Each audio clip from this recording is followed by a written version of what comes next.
All right. So if we're going to do the inverse, this is an exponential equation, right? It's got a variable in the exponent. So if we're going to find its inverse, our first step is to switch x and y. So x equals 5 to the power of y. Easy enough. Until you get to the second step. Second step, solve for y. Well, how do I do that?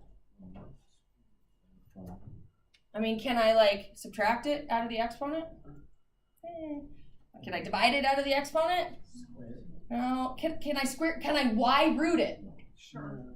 Okay, well, yeah, what if I y rooted it out? So what if I did something like this? Okay, I'll give you a hint. That's not really going to help us here. It's not breaking any mathematical rules. But did it actually solve it for y? No. No, because now my y is stuck in my radical. Right? Here it was stuck in my exponent, here it's stuck in my radical. So I haven't broken mathematical rules, but I haven't accomplished my goal either. So what we have to do is we have to log it out. So this, when we have this equation here, x equals 5 to the power of y, we have to remember what those three parts of a log are. Right? There's this part here, there's this part here, and then there's this part here. And if we just rearrange them, we can write them as a log. And a log is an exponent. So that's how we're going to get the y out. So we log it out.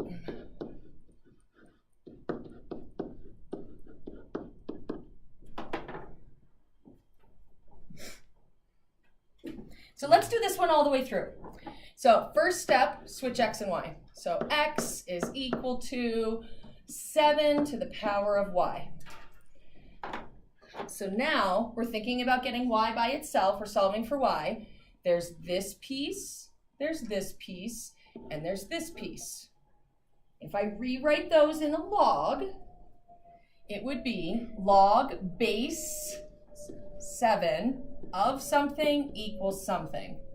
Now, a log is an exponent, so the y goes here, and the x goes there, and you have just finished finding the inverse. Y is log base 7 of x, and that's done. Now, we will ask you to do domain and range. And I would like to give you a hint of what will make this easier. I think it will always be easier to determine the domain and range from the exponential equation. So let me walk you through that process. If we're looking at this and we want to figure out domain, we're going to look at the x's. So we're going to look right here. And I want you to think about all the possible numbers that could hold that position where the x is. Can I have positive numbers here? Yes. Totally. Can I have a 0 here? I can have a 0 exponent, right? Yeah. Okay. Can I have negative exponents? Yes. Totally. Can I have fractional exponents? Yeah. Yes. Yep. So guess what? Everything works. So the domain is infinity to infinity. All right. Now let's think about the range. So the range is the y value. The y value is equal to the result of 7 to the power of x. Okay, so I'm going to take a 7. I'm going to multiply it by itself over and over and over and over and over again. Could I possibly make it negative? Yeah. A 7 times a 7 times a 7 times a 7. Could it ever become negative? No. 7 times 7 times 7. Now that could flip to the denominator, right? If the exponent was negative. It could be 7 times 7 times 7 in the denominator. But could it ever become nothing? No. No. It will certainly always be positive, so my range is 0 to infinity. Is it always 0 to? No. Yeah. So would it be negative infinity to 0 if it was a flip? So If there was like a negative, Yeah. yes. Okay. Good. All right, now, we still have to do the domain and range on the inverse, but remember the first step of finding the inverse is the x and y switch. So what was the domain here is going to be the range here. What was the range here becomes the domain here. And I think that that will always make finding the domain and range easier. Do it from the exponential problem, not from the log problem. Yeah? If you're only multiplying 7 by itself, how could you get 0? You actually can't get 0, which is why it's a soft bracket. Okay. It has to always be something bigger than 0. Okay. Even if it's like a super teeny tiny number. You know, like let's say 7 was multiplied by itself 1,000 times in the denominator, Okay. then it would be a super small number close to 0. Does that make sense? Yeah. Okay. So then a couple of you are starting to ask, well, what if there's like, is it always going to be 0 to infinity? And the answer to that is no, because we could have movements left, right, up, down. So let's see how this would change. And it's just subtle changes.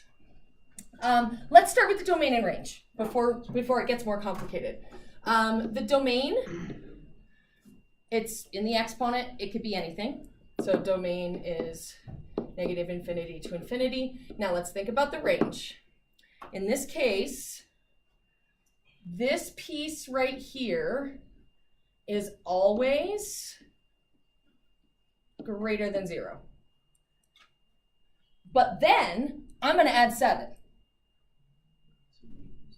So my y value is equal to a 7 plus always a little bit more, or maybe a lot bit more. So the range will be from 7 to infinity. All right, I'm going to come back to that because we're going to flip-flop those for my final domain and range. All right, first step, switch x and y. X is equal to e to the y plus 7. I need to get the y by itself. Move the 7 first. Okay. Isolate the y as much as you can. So x minus 7 is equal to e to the y. Now, these are my 3 parts. This is 1 part. This is 1 part. This is 1 part. Right, so this would be log base what? Log base e. How do we write that? Good. So this will be natural log of something equals something. A log is an exponent, so the y goes here, and here is the x minus 7.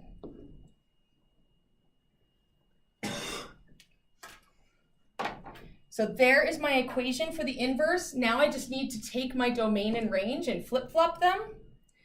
So my domain will actually be 7 to infinity. My range will be infinity to infinity.